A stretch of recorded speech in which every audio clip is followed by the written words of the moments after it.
Hello, everyone. Welcome to part 2 of our 21 Hats podcast Year in Review special. I'm your host, Lauren Feldman. This week, we take another look back at some of our happiest, smartest, funniest, and most difficult exchanges of the year, including Laura Zander on how she got the price she wanted to sell her business, Liz Picarazzi on her confrontation with a grizzly bear named Sealy, Jay Goltz on why he just might be a surprisingly good candidate to turn his business into a worker cooperative, Mel Gravely on why he spent years getting his facilities management business profitable only to shut it down, and Jaci Russo on how she figured out how to train a series of AI agents to deliver 10 fully vetted client leads first thing every morning. There aren't many places where you can hear entrepreneurs talk about the real-life problems they are confronting right now, today, as they happen, with no guarantee of a happy ending. But those are the conversations I have every week with David C. Barnett of Business Buyer Advantage, Sean Bussey of Kinesis, Paul Downs of Paul Downs Cabinet Makers, Jay Goltz of Artist Frame Service, Mel Gravely of Triversity Construction, Shannon Kennedy of The Morgan Square, Jennifer Karen of SB Expos and Events, Lena McGuire of Spoka Kitchen and Bath, Kate Morgan of Boston Human Capital Partners, Liz Picarazzi of CityBin, Jaci Russo of Brand Russo, Sarah Siegel of Siegel Communications, William Vanderblumen of Vanderblumen Search Group, Ted Wolf of Guidewise, and Laura Zander of Jimmy Bean's Wool. We also highlight several special guests who stopped by in 2025, including John Abrams of South Mountain Company, Chris Maynard and Justin Jordan, Cathedral Holdings, and Rich Jordan of High Ground Service Pros. The episode is titled, Do You Have the Stomach for This? 2025 in Review, Part 2.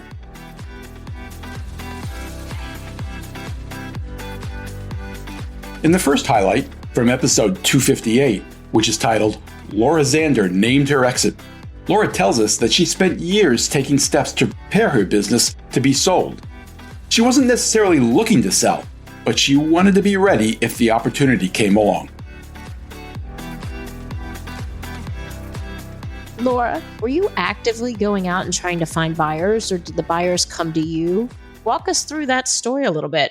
No, I was not actively going out, trying to find buyers. But for the last 10-ish years, if I met somebody that either had the money or I knew somebody who had the money, or I thought it could be a good strategic fit, I was never shy with, oh, hey, Bob, it's really nice to meet you. Do you want to buy my business? Literally, and Lauren knows me. He knows that I'm not exaggerating. How many times do people say yes? A couple. A couple we should talk about it. There were a couple where we, got a little teeny bit farther down the road. A lot of times, even let's say 10 years ago, I'd say I'm not, and even in this case, we're not worth what we want to be worth. But I want to put myself on your radar so that when we are worth it, or when you are ready to buy something or, add something to your portfolio, you think of me. So it was never a short-term, play. It was always a, hey, I'm here. Hey, I'm here. Don't forget about me. And I just figured when the time was right, the time would be right. So yeah, the company that ended up buying us, we've been on their radar for years, years and years, and they've been on our radar for years and years. Did you have a valuation? Did you know the number you wanted? Before you talked to them? Yeah, but I've known for years. That's, I've actively thought about, every year I value us, I know what I'm driving towards. I know what EBITDA I want, I know what percentage we want for this and that. And I know, just kind of intuitively, I guess, where synergies would be found. So if I'm thinking about this company, before I say, hey, do you want to buy me? I've got some kind of thought behind why it would work and why it would be a good fit for somebody, and where we could add value. So I didn't go get a formal valuation. I didn't need to. I've been looking at this long enough that I knew. Why do you say that, Laura? Why didn't you need a valuation? And the buyer didn't want a valuation? Because we said if we are not looking to sell it right this second, if you would like to buy us, this is how much we need. And they could take it or leave it. And that's where we ended up. Did you end up at that number or did? Yeah, we did. Laura, did you want to stay on? I could have gone either way. I'm like, if you find me useful and you think it would be helpful for me to stay on, then I'm happy to stay on. If you don't want me to stay on and you think it would be cleaner and the business would be more successful because, as the founder, I stepped away, then I'm happy to step away.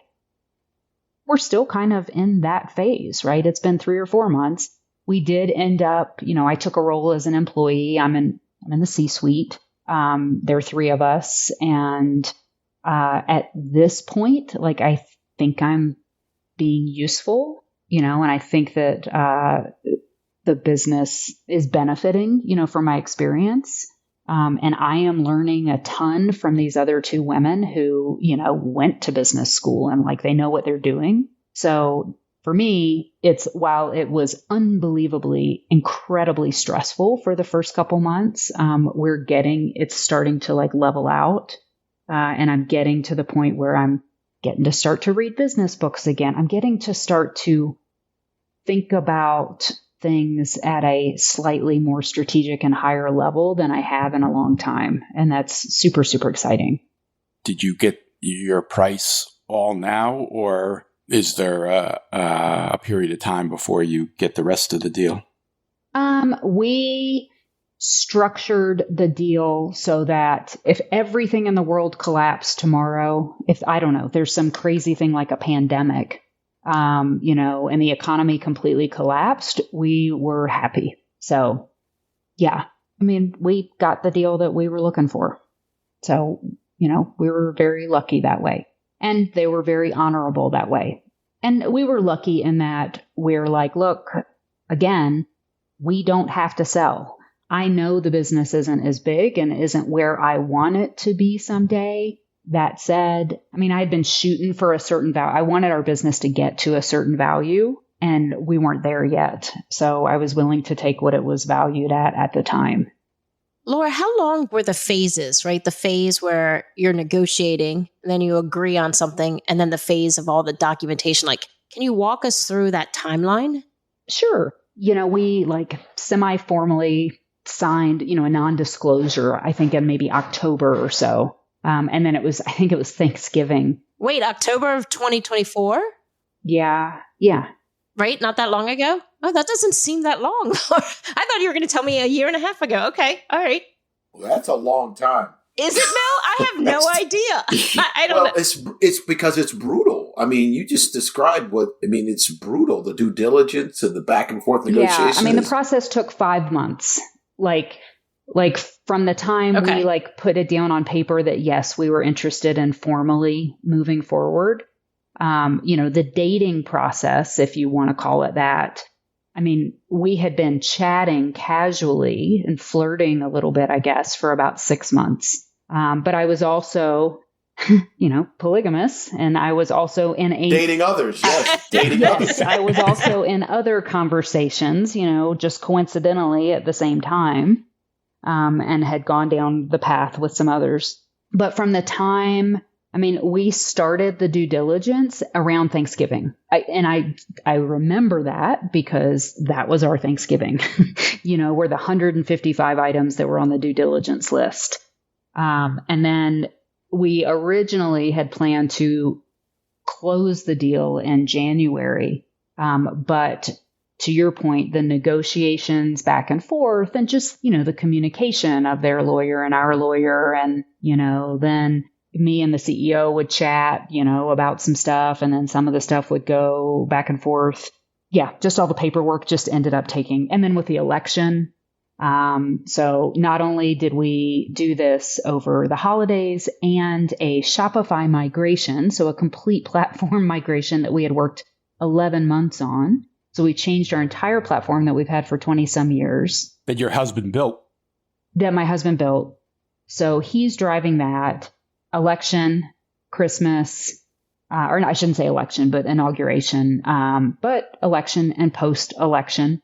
And then Doug's parents, his dad is not doing well and, has got Alzheimer's now and blah, blah, blah. I mean, it was just brutal, brutal, brutal. But that it ended up taking 3 months. Though there's so many things, Lauren, that I would tease out of this that just are so unusual. Just to begin with, the intentionality on building it to sell it is rare. The patience to keep building the value of it so that it gets to a place where it is more valuable to someone to buy, which means keeping your books clean and all of that. Mm-hmm. I mean, there's just so much that goes into prior to dating and flirting and then finding a proper mate. I hear people say they want to sell their business and they decide it today and they think it's ready to sell tomorrow. And the truth is most of them they just aren't ready for that.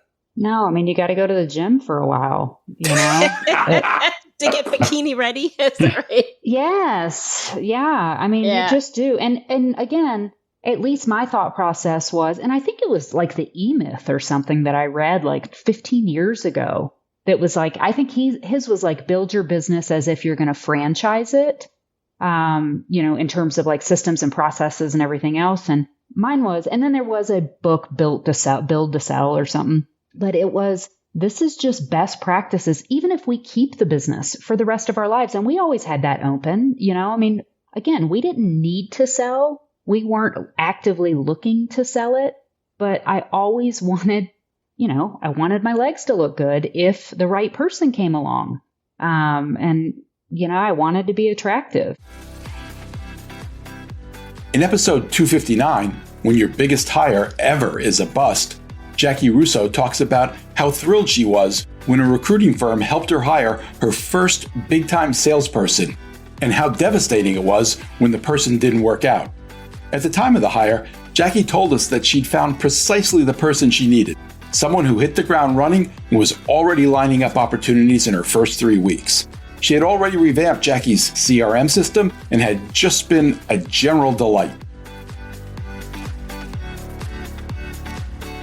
So that is a very accurate recitation of exactly what I said 4 months ago, and I stand by all of it. I tell you that, the firm was reputable. She came highly recommended. I had all those thoughts. I felt all those things. I really thought that this was like a game changer. She made all those changes. They were very expensive, but I supported them. And it has become an expensive lesson in a list of the expensive lessons of entrepreneurship.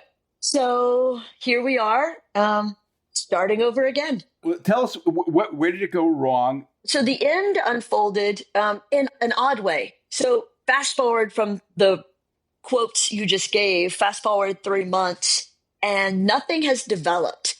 And we met daily for 2 weeks so that I could really download everything I thought she needed to know, made sure she had all the right resources, access to the library of all of our documents, all the things. She wanted to make some big changes, move us away from kind of what I would think of as a baby small business CRM and move us into Salesforce, hired an integration firm, brought in Zoom Info. I mean, all the things. So right there, I would say is thinking about us maybe as a bigger company than we are. She had previously worked for much bigger companies, but some startups. She had some startup background. So that didn't raise any red flags. She did walk in with somebody that she thought would be a great client. They were not in our target markets. They weren't the kind of company that we typically do business with, but she had a relationship with them. That fizzled out. But I mean, those things happen. So I'm not too worried. Were they not right for the same reason, because they were too big for your business? No, they were actually smaller than our typical client, but not a good fit in terms of matching up our industry expertise and process. They would have benefited from us, but I've realized later they were never going to get approved budget-wise. They wanted a $500 a month solution, and we're not that. So, but no big deal. So first month goes by, there's no big opportunities, but I'm still all in because it takes time. Like, who pulls this off in 4 weeks, right? Second month goes by, and I'm starting to think surprised. I think I would have had some meetings by now, just based on the people that I know and pulling in some relationships. I mean, the agency at this point in 2 months has probably had 10 discovery meetings and signed a new client. And so I'm starting to wonder. Now we're in month 3, and I'm definitely starting to say things like, what can I do to support you? This isn't moving as quickly as you predicted. She wrote out a go-to-market strategy that had very clear path forward, and we are well off that path. And so I'm starting to say, what if? And I actually was heading to London and arrived. And so she had sent an email while I was on the plane that said, hey, I want to do some things differently. And I'm thinking, okay, I mean, she sees the same thing I'm saying. What's happening up to now is not working. We're going to make some changes. And that was this odd, like almost fall off the cliff for the next 3 weeks. It was just a rapid downhill descent. It was like she lost her confidence. She was no longer kind of organized and on top of it like she had been the 3 months. I honestly, at one point, was concerned that maybe something was going on with her personally, but she said no. And I reached out to the placement person and said, hey, this isn't going well. I don't know how to fix it. I'd like your advice. Here's what I'm seeing. And I sent, reports, some email correspondence, some thoughts.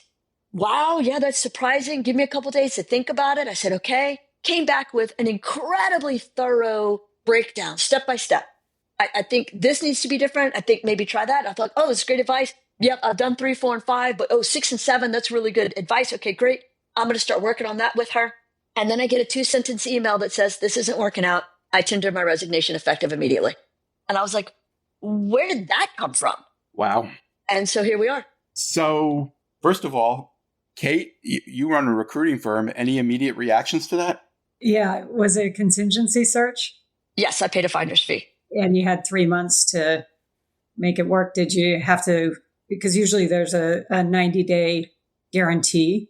Did she leave before the 90 days? Well, we started to realize it wasn't going well before the 90 days. There wasn't a time limit put on, or there was. I didn't go back and look at the document to see.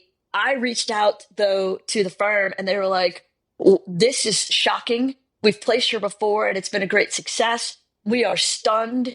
If you will trust us, we would love to right this situation and do that work again and find somebody who's a better fit, no charge. So I have no grievance with the firm. I feel like they are absolutely handling it the level that I would if it was me. Yeah, no, that's fantastic. My takeaway after many, many nights of thinking about it is that she's maybe been a part of a bigger team and had the luxury of being in a crowd, like that high school group project thing. And all of a sudden she's a unicorn and there's only one and all attention's on her. And I think she cracked under the pressure, not pressure I put, because I think I'm pretty laid back. And I checked with my team. I went back and rewatched all of our meeting videos, plugged them into ChatGPT. I was like, what could I have done differently? And ChatGPT and I think that she isn't used to carrying the weight on her own, and it broke her. Yeah, we see that a lot, particularly because we're focused on a lot of the work that we do around sales is the first salesperson into a company. And yeah, that's you're actually looking for a very different person than most larger companies that are looking for just another account executive or sales rep. Right. Jackie, how are you paying her? A salary plus commission. And what kind of salary? Was it like would you say it was a low, medium, or high salary? Like, is somebody I would going say to it was be high. It was high. It took my breath away. So somebody who took on the role could have presumably lived on the salary without actually making any sales? Yes, unfortunately. And I did think about that at the time and quite a while thereafter. But it was not as high as they originally wanted it to be. So my theory was, and when we talked it all out, that the salary plus commission was going to be really, awesome. But just the salary wasn't quite as much. It was more than I wanted, but not as much as they wanted. And so I thought that still left enough, because I think salespeople need they're competitive by nature. And so they need a little drive and a little push. And so I felt like we left room for that. But now I think maybe it was too big. In episode 260, It's a Bear Market for City Bin, Liz Picarazzi talks about how, despite the advice of some very smart people who encouraged her to conquer her first market, urban areas plagued by rats, before expanding into additional markets, Liz invested a lot of time and energy trying to position City Bin to serve towns, parks, and resorts that need trash bins strong enough to withstand bears. For that investment to pay off, however, Liz would have to outsmart her nemesis, an especially ferocious competitor that goes by the name of Sealy. So I will give a little bit more context with sort of the enclosures. So city bin trash enclosures have always primarily been to keep rats out. So New York City rats, that's what we're built for. We've been known that way. And for several years, we were getting requests from people in mountain areas where bears are an issue if we had a bear-resistant version of our city bin. And so for a few years, we said no, but we got enough requests that we realized this is something we should really look into. Why don't we basically trick out and make a bear-resistant version?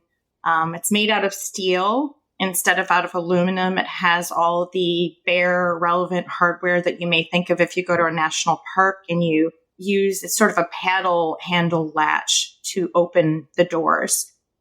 So we made all those modifications, and part of the reason we did it was that we wanted to get a certificate from the IGBC, which is the Inner Grizzly Bear Committee.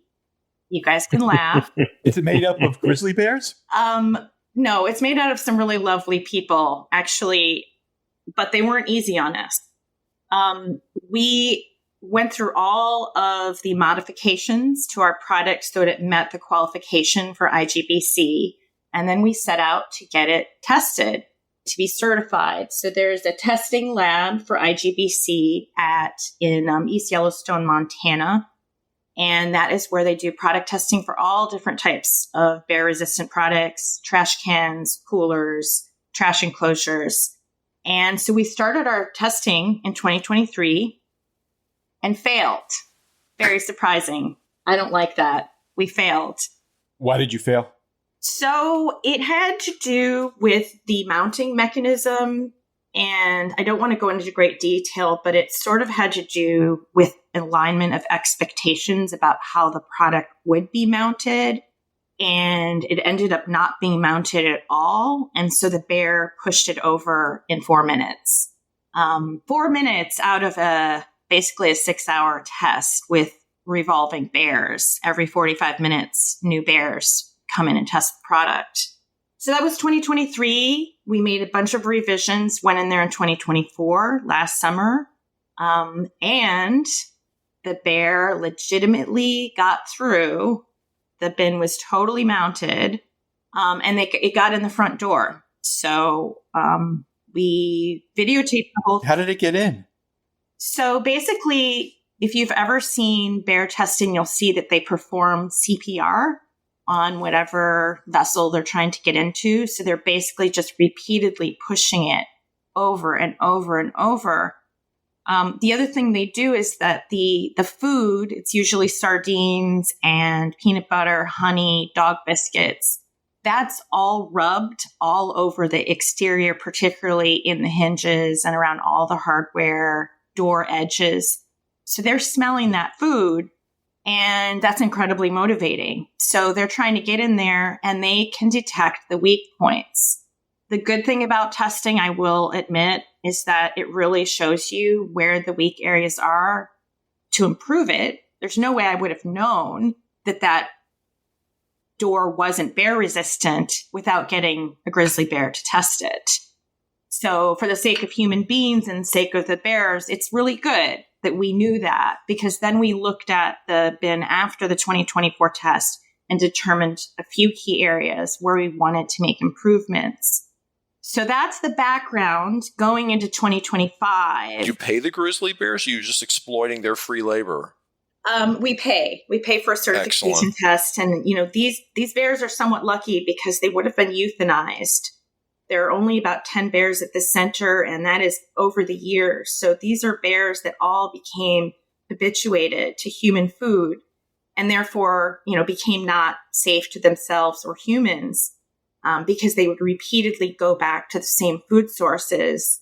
And that can become dangerous, and many, many bears every year are euthanized because of that.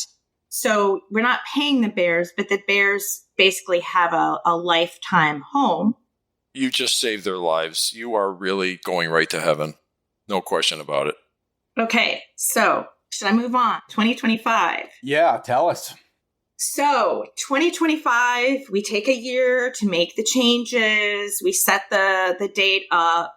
And we went to East Yellowstone mid-July to test not one, but 2 products, because you can test them at the same time, like different days. And the same bear that got into the bin the first 2 tests, her name's Sealy. She was the first bear in the lineup. And there's a lineup of an entire day of bear tests with 6 different bears testing throughout the day in shifts of 45 minutes. This bear, Sealy, I found out was going to be the first one. And I found that out before I went to bed the night before the test. And I did not sleep because I have seen this bear, in slow motion because we videotape it, get in there. She's very ferocious. She's very motivated. And also, she has a lot of experience touching and smelling and being all around this bin. So she's got 2 years of familiarity going into it. So this bear and her sister, Condi, come out, and they're both really aggressive with the bins at first. But soon after, they started to give up. And they started to go swimming. They were trying to knock over trees. They were playing with each other, obviously looking for food around the habitat and other spaces where the people in the habitat center leave the food. So long story short, the 2 module passed after multiple rounds. So we were totally elated, not entirely surprised, but we were like, wow, this took over 3 years of work. We've passed. Then the next day was the next product that we were going to test. And that was we kind of added this last minute, but basically it's a smaller version of the one we were testing. And that one passed. So we passed not 1, but 2 products in this session. And we got our official certification last Thursday. And the certification says exactly what?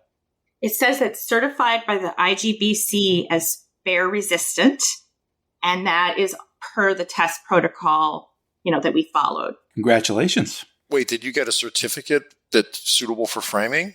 I did, Jay. I really did. That was exciting. And I'm going to have to send that to you. What about a T-shirt? Did you get a T-shirt with the picture of the bear on it or anything? Can we get some of those? I already have basically like stationery and towels and pins with this bear Sealy. They have all different gear in their gift shop for every bear. And because she was the fiercest competitor that I was most concerned about, I have a soft spot in my heart for her now because she failed. And I know how that feels from the previous 2 years. Do we get to vote now on whether you made this entire story up? Because it's quite entertaining, and I feel like I'm on NPR or something, and we're supposed to decide truth or fiction. It's a great story. Thank you. In episode 261, would a true capitalist consider a worker co-op? Jay Goltz acknowledged that, against all odds and with a few reservations, he'd begun to think that the worker cooperative ownership model could possibly offer a solution to his succession challenge. So we asked John Abrams, who turned his own construction business into a worker co-op and who wrote a book about employee ownership, to come back on the podcast to help Jay dig a little deeper. I'm struggling with, I'll just throw it out there because I read your book. There are 3 things that each one of them, instead of inspiring me, put me off tremendously to where I think the first one is this democracy thing. I think running a business is not a democracy. Someone has to make a decision. And if everybody gets 1 share, So the guy that works on the loading dock is going to have a vote as to whether we open another store? Really? And he has no risk in it. I believe in capitalism. And capitalism is being rewarded for risk you take and sleepless nights and stress. And I just don't know how you mix those. I just don't know how you mix those two things together. So democracy. What were the other two? Okay, the other two is the comment in the book about the whole thing with income inequality in the country. Like, that's not my fault. That's not my problem. I'm not going to own that. That's a bigger picture thing. And then lastly, that CEOs now are making hundreds of times more. Again, that's a Fortune 100 company thing. My argument is, correct me if I'm wrong. Well, no, I'll ask you this question. Doing what you're doing, do you believe that you're an activist or do you believe you're an advocate? Which one of those two? I'm an advocate. Very good. That's what I thought. And my argument is those three words sounds like they're coming from activists of people who have never owned a business, have never signed a note, have never put their house up, have never maxed out credit cards. So it's very easy for those people to sit on the side. Oh, you should be sharing your, really? Do you want to share the losses I had when I come up short for cash? Do you want to give me $50,000 and borrow against your house? That is so true. But I have done all those things in spades. Yes. I'm sure you have. I'm just suggesting that the messaging is. And I have found something, Jade, that is not, it's counterintuitive in a way. But that when you engage the employees in that way, in that deeply, what you get is you get all the wood behind a single arrow going in the direction on the course that you've charted. I buy that. Now, you're familiar with Jack Stack?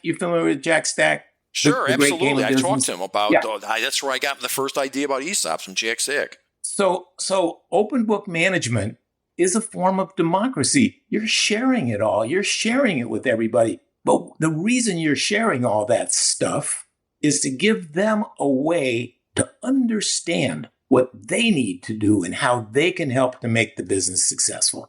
And I would argue substituting the word democratize with participative would solve the problem. They should be participating. Absolutely, no problem. I just think there's baggage with that word. Let's do that. Okay, good. Just to be clear, Jay, I think, created a formulation where he suggested that if the business was deciding whether or not to open a store, somebody in the loading dock would have an equal say to Jay. And I don't think that's what you're envisioning, John. That's a great illustration. So you have 130 employees. If this becomes a worker co-op, you will probably decide, the way you do this is you create a small steering committee that you choose who are trusted employees and leaders in the company to figure out the nuts and bolts of this transaction. And that group of people is going to figure out, well, how large should our board of directors be? And maybe that's going to be 7 people. Maybe it's going to be 10 people. Yes, those 7 to 10 people would all have an important voice in whether you opened up that next door. But those people are going to be the people that you would want to be involved in that decision. They're not going to be just anybody. Okay. No, I like I said, I haven't given up on the concept. I'm just telling you, reading stuff and being a business owner, when I start hearing some of those words, I think, here we go again. Wait a minute, Jay. In the very beginning of this conversation, you attacked big business. You said I would never sell to private equity. I don't want to, but I'm not attacking. I just don't want to do it. I'm not attacking it. If somebody wants to do that, go knock yourself out and do it. I couldn't care less. I'm not attacking it. I have a different view, but it doesn't matter. Jay, I don't think you're arguing in favor of pay inequality. I think you're arguing that small businesses are not responsible for creating that problem. Correct. And shouldn't be responsible for solving it. Exactly. Hey, Jay, what's the difference between the lowest paid person in your company and the highest paid person? 5 times. You are a worker co-op. I'm sorry. In episode 264, You're Shutting Down a Profitable Business? Mel Gravely brought closure to a story he's been sharing in pieces over the past year. You may recall that he bought a facilities maintenance company a couple of years ago that he was convinced he could scale, only to discover that it was hemorrhaging money. Mel dug in, diagnosed the problem, fixed it, bought out his partners, turned the company profitable, and then decided to shut it down. Why close a business that's making money? Mel explained. I'll start with the end of the story. On July 31st, I ceased operations of this company that I bought back in March of 2023. And it is a facilities maintenance, facilities management company. Think everything that a facility needs, but not including the environmental things. So we didn't do janitorial or things like that, but lawn care, snow removal, gutter cleaning, patch and paints, small, refreshes of conference rooms. I am a B2B entrepreneur. That is what I know the best. I'm not a business to consumer guy. And so that's the context of who I am and what this business was. So let's talk about what happened. Almost after day one, I realized that I had partners who weren't interested in scaling the business. They were having their own internal conflict. They had gone from generation 1 to generation 2. There were 4 young individuals who were first-time business owners. They had been in the seat for 6 months prior to me buying in, and they just struggled with themselves. And so it made them unavailable to help us scale this. Number 2, by May, we had put together the financial statements that they did not have when we bought them and realized that they lost money in 2022, the year before we bought it, to the tune of close to $1 million. And year to date through May, they were on track to lose another $1 million that year. They were at about another $500,000 loss through May of 2023, the year we bought it. And meanwhile, the partners are just really going after it. They're having challenges. And what I did while they were struggling is I went about trying to get this thing back to profitability. So I like to do this. We went to the customer and we said, hey, here's the open book. Here's everything that's going on. And by the way, when we got the financials together, Lauren, Jay, I saw something I'd never seen before. Negative gross margin. I didn't know that was possible. It really means that we were paying the customer to do work for them. We were losing close to $2,700 a day paying the customer to come there and do work. So how did that happen? Labor costs have gone up 22% since COVID. Our bill rate to the customer had gone up 4%. The customer had asked us to assign additional management staff and safety staff in various locations for things that they wanted to happen. We did that with no means of recouping it. And it was just a challenge. So we went in front of the customer. It took us months, but we renegotiated a deal, the terms of our contract. They were very willing to do that when they saw the evidence. And by July, we had a business model we thought would work. So we ended 2023 profitable. We went into 2024. But again, by this time, our partners are really struggling to get along with each other. They decided that the only way out was to sell their business. So they packaged it and put it on the market. I was concerned about being left with a new owner I didn't know, a new partner I didn't know. So I put mine on the market next to theirs, and we decided we'd sell them together. So for the next 6 months, we were trying to sell these businesses, finally got a buyer, worked on that for a few more months. Deal fell through at the last minute. By this point, it's just a drain on relationships. It's a drain emotionally on people. We've got a profitable business now, so I decided I'm going to double down and we're just going to run it. My partners continue to struggle with each other, fighting back and forth. Meanwhile, what I hadn't talked about is the emotional roller coaster this is putting myself and my wife in, because we had to put another $1 million into the business. I at 60% owner, I put in $600,000. My partners put in $400,000 just to get the balance sheet back right. And so we're hanging out there financially, and I'm not sleeping, and it's pretty stressful. And my wife just finally says to me, I don't care what it costs, just get out. And I thought, man, super clarity. Her point is that at some point, it's just time to get out. So I've got a profitable business. My wife is done. She's just like, I'm finished with this, right? Get out. So I pulled our advisors around, tax advisors, lawyers, my team at Triversity Construction. Mel, remind us, Triversity is your main business that you, in the past year, stepped back from, moving from CEO to chairman. Someone else is running the business, but it's a much larger business. Much larger business. The business I'm talking about today is, last year we did about $8 million. Triversity will do 170 million. So just they're much larger. And a very, very talented team. So we pulled all that together and we came up with a strategy. So I bought my partners out for less money than they had put in that last tranche. So they put in $400,000 and I bought them out for less than that. So I've got some positive equity from that. We've got a profitable business with equity on the balance sheet. And we just decided to bare bones this thing and run to the finish line and close it in July. So I announced that to the customer in March to give them time to plan. They asked me for an extra month because I wanted to go through June, which was my current contract year. We went through July to give them an extra month because they needed a little bit more time. And we just stripped all the cost out of it, ran very lean so we could maximize profitability. They went through an RFP process, picked another supplier. We worked on a transition with that supplier. They hired all of my people except for 2. And now we're in the cleanup phase. So cleanup phase meaning making sure all the invoices is right, making sure everyone's paid. But I think, based on the projections that I've got in front of me, that we should be able to come out of this thing and I still have a shirt. It may not be on my back, but I still have a shirt. So that's the chronology of it. And we should be done with this by the end of the year completely, we think. How did you make the decision to just close it down as opposed to take another crack at selling it? I did take a quick drive-by on selling it to people who were familiar with this customer particularly.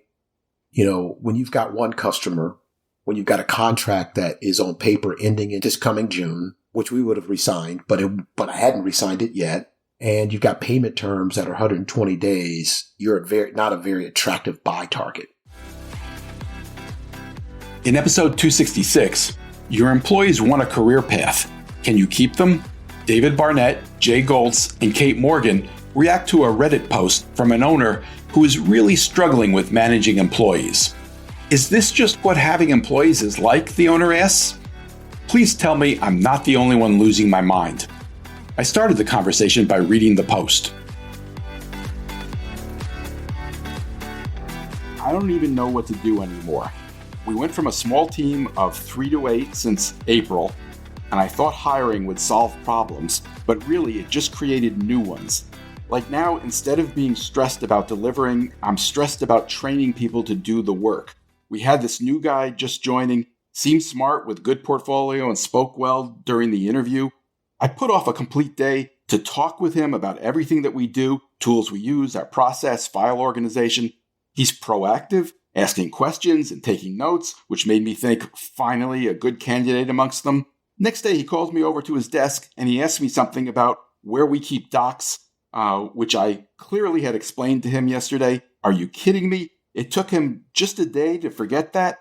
And it's not just him, because someone who's been here a month still sends email to the wrong person, and there's many cases like that. My business partner says we need better documentation.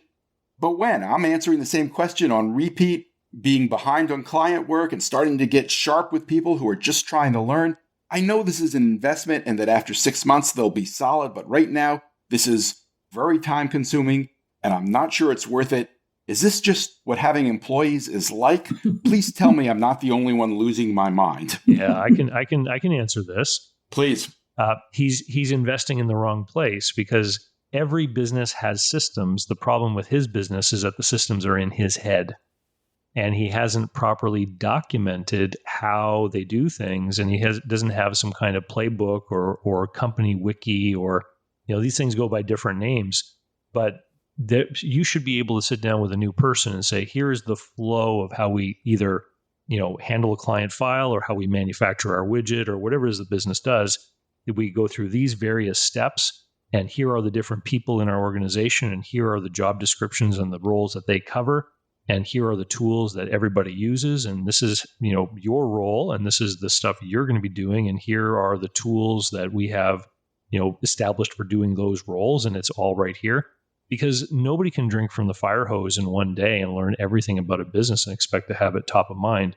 There's always going to be that need to refer, right? Well, where did they say they did this? Where did they say they did that? And if you, instead of spending a day trying to teach someone everything, you show them how to use your documentation so that they can find what they need on their own, or know what other people in the company are doing the same tasks. Maybe they can go talk to their colleague instead of the boss, right? That's what's missing in this organization. Yeah, I would agree 100%. For my team, we are so well documented.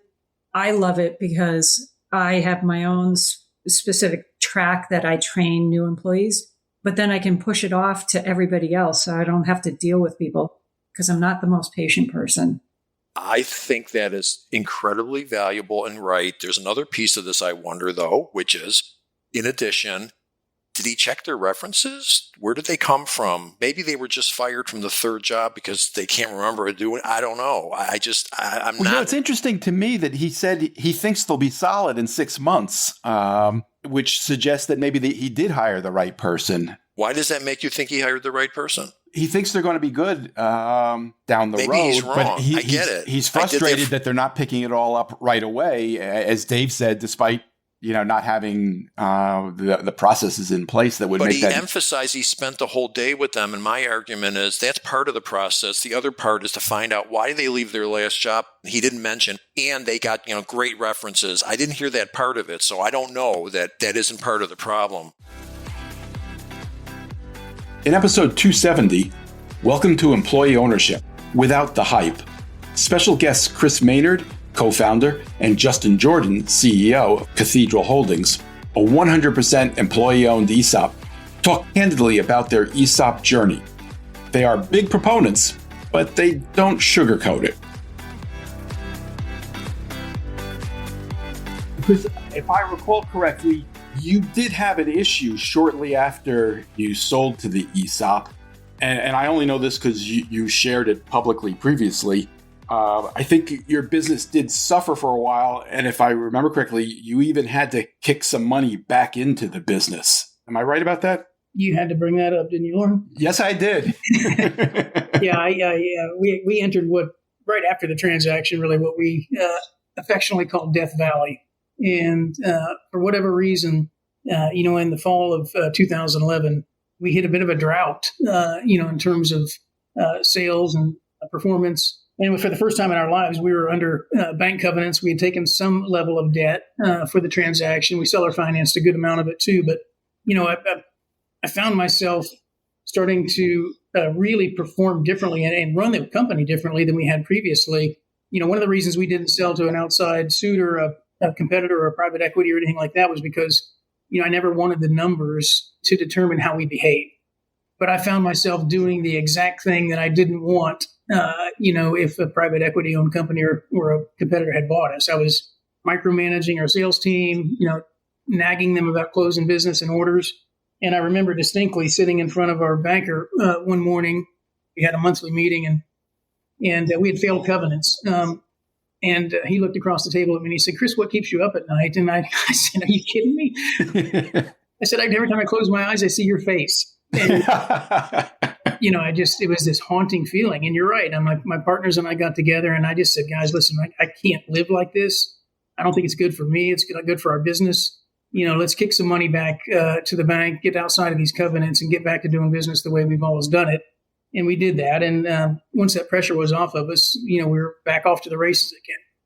Did you think there was any possibility that going ESOP was responsible for the decline in performance, or was that just a coincidence? I think there was a level of, probably disengagement from us as selling shareholders and senior leadership in terms of, a distraction, for 6 or 8 months, 9 months of that year, really being heads down on, trying to get a pretty complex transaction done. So there was an element of that, I think, Lauren. I think some of it was, there was a bit of bad luck, in terms of timing. But I think the important thing is that, we recognized some of our mistakes, I think, and we had the wherewithal to get out from under a rock and get back to doing what we do. Lauren, let me contribute a little bit to that. Please. So if you can imagine a business that had run for decades without debt, we've had small revolver debt up until 2011, but in essence, no debt. I think no covenants, no debt. All of a sudden, you leverage 100% of your business, 100%, everything. It changes the way you think. It changes the way you run the business, how you manage the business, manage people. the pressure that debt brings, it's no surprise to anybody, will change the way you behave. And that, I think, is as much as anything contributed, along with what Chris shared. So we closed in August, but the month of September and the month of October was one of those odd arrangements where the market was weak. We didn't have the type of revenue we typically were accustomed to. That just happened to span 2 quarters. 2 quarters where we filled covenants. What started with a quarterly review became a monthly review, became a weekly review to almost a daily. How are we going to change this? And that's where the generosity of the free selling shareholders allowed us to reset. When they brought a portion of their closing assets, which were pledged dollars, back, it allowed us to take leverage, which for us, our senior leverage was 4 times EBITDA. We dropped that down to 3, and all of a sudden we were off to the races. It changed everything. Debt is the issue. In episode 272, I Have to Figure This Shit Out, Jaci Russo told Liz Picarazzi and Ted Wolfe about the steps she's been taking to try to make sure her marketing agency doesn't get left behind by AI. For example, she took a class that helped her create AI agents that almost immediately started freeing up her time while also producing client leads. So one of the things that I built during class was a new business tool. I've been spending a lot of time completely revamping our new business program here at the agency. And I'm able to save, I'm going to say conservatively 30 hours a week now. Of your own time? Of my personal time, which that's a lot. And so what we have built is a tool that every day, and what it ends up doing is delivering to me an incredibly well vetted set of new leads in specific industries with an incredibly detailed assessment. And so it serves start from the beginning, Jaci. 30 hours is a lot of time, and new leads is something that every business cares about. How does this work? This is what it does. And I'm going to use business banks as an example. It will go out every day and find for me 10 business banks that completely fit the criteria of what the perfect client is for me. And that criteria is very detailed. It will find the person in charge of marketing. It will find their LinkedIn profile. It will find the company website. It will find their competitors. It will compare them into a BANT score, budget, authority, timing, and need. And then we added an F for fit. So it's a BANT score. It will rate them, and it will write a first draft email for me identifying specific things we've done that are aligned to things that they need, and throw all that into an email for me at 6 a.m. Is that working? Oh, yeah. Amazing. Yeah, perfectly. But how is all of that information even publicly available? Well, I tied a bunch of tools together, Liz. I'm so glad you asked. So I have some scrappers, as one of my classmates called it, a scraper, and about 4 different AI tools, different platforms, all working together in a daisy chain to deliver that information to me. And then you get 10 leads every day. Well, I chose that number, Lauren. That's one of the factors. You can just pick whatever number you want. But 10 is a good number for me because I want to be more focused on quality over quantity. And what are you doing? Well, I'm connecting with them on LinkedIn, and I'm starting a relationship. I'm getting to know them. I'm reading what they're writing. There's still some human element, I think, to do a good job. I'm not ready to turn my entire life over to the robots. So you're not just making a cold call to these? No, that's not my business. Other people, that would make sense to them. But so no, I will get to know them. I'm not just going to slide into their DMs and say, "What's up? You up?" There's no "you up" messages here. Now, the ones that make sense, we do invite them to be a part of our podcast because you're always looking for B2B marketers. But that's not everybody. We only release a podcast a week. Like, how could I possibly keep up? And so it helps put them into different buckets of they would be a good podcast guest. They have this immediate need right now. They have a long-term thing. Send them this material that you created a while back that would be relevant to where they are right now. It guides me through that process and gives me steps. And then I have another tool that once the human, me, says yes, it goes into our CRM, and there's a whole bunch of automation that happens after that. So, Jaci, would you say that that's the equivalent of what your employees would normally be doing or a person would be doing, but now the agent technology is doing it? I would tell you yes, and not only am I doing it, but I have 2 employees that are also doing it. And we're comparing our notes because we all have different sets of leads that come to us and we do different things with them. So we're doing some ABC testing. Yeah. And then I would also tell you that as this works, which we're 2 projects in already. So far, so good. So 2 new clients have come from this effort in very short amount of time. Okay. And so now I'm going to have to start hiring to handle the new work that this tool is creating. In episode 274, 3 branches, 3 brands, anatomy of a rebranding, Rich Jordan took us inside a marketing challenge presented by his successful acquisition of home services businesses. In conversation with Sean Bussey and Jay Goltz, Rich explained how he wrestled with his options and ultimately decided to do a total rebrand under a new name. I asked Rich how he picked that name.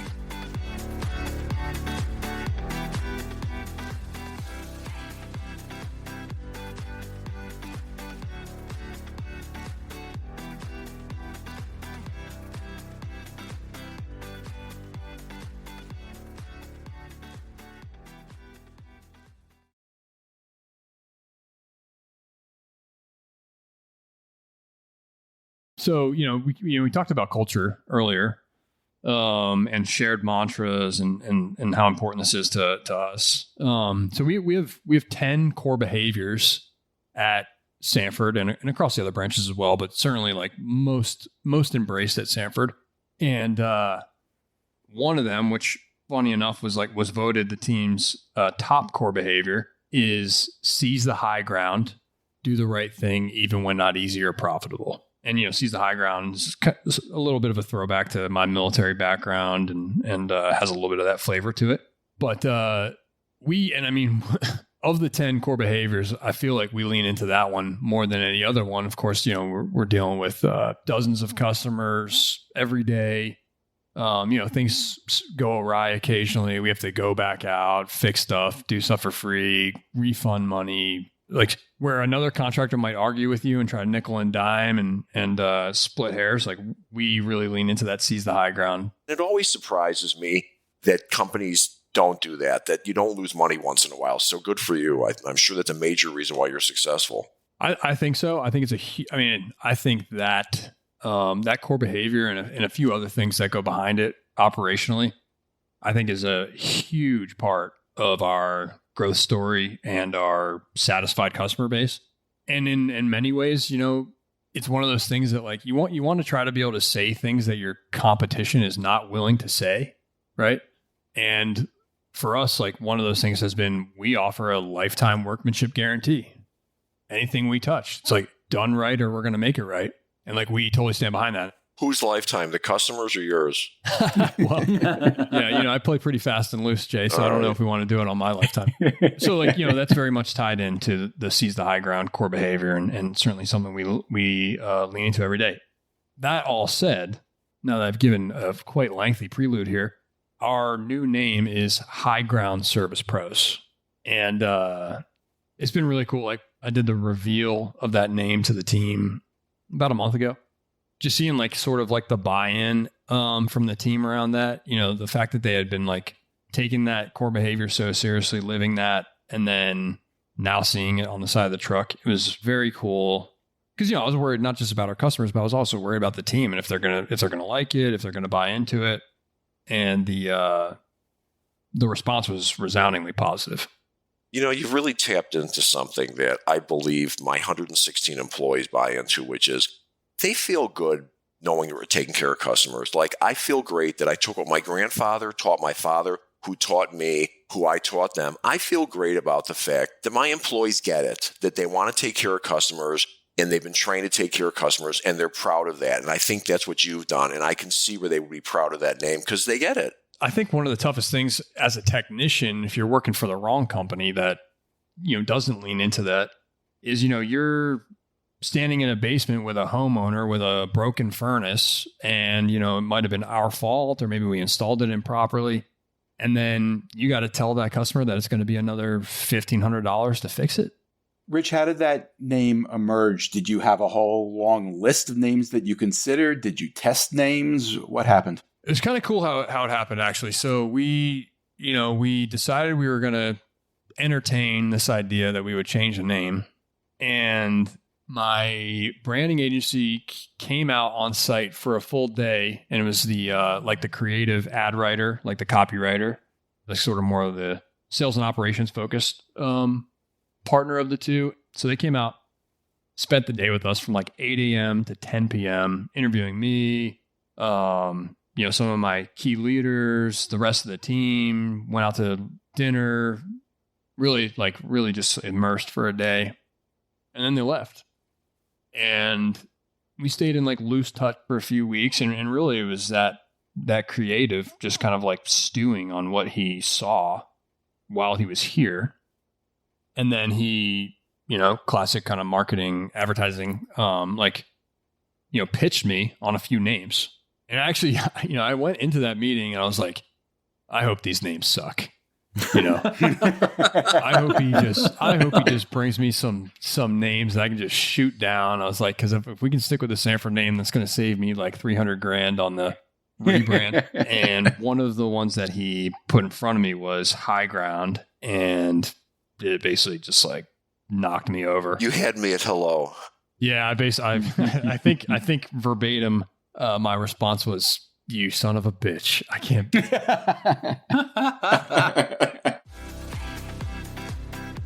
And that's it for part 2. We'll be back next week to start the year with a brand new episode. And remember, if you enjoyed this podcast, don't forget you can meet many of the podcast regulars at the 21 Hats live event in Cincinnati. You can get more information at 21hats.com or by emailing me at Lauren, Loren, at 21hats.com. My thanks to everyone who contributed to this podcast this year, and Happy New Year to everybody listening. One thing before you go. Everything we do at 21 Hats is created by entrepreneurs for entrepreneurs to help us all learn together. If you get something out of listening to these podcast episodes, consider joining the conversation. You can do that by joining the 21 Hats Sounding Board, a Slack channel where you can tap the wisdom of a very smart crowd, or by becoming a founding member and joining our monthly Zoom forum, where you can be part of conversations much like the ones we have on the podcast. You can sign up for both by subscribing to the Morning Report. If you have any questions, you can email me at lauren@21hats.com. And if you get something out of this podcast or out of the Morning Report, please tell a friend, tell an enemy, tell every business owner you know. Your word of mouth, owner to owner, will always be the most effective way to build this community for all of us. Thank you. It means a lot. This episode was produced by another entrepreneur, Jess Thuberon, founder of Blank Word Productions. Thanks for listening, everyone.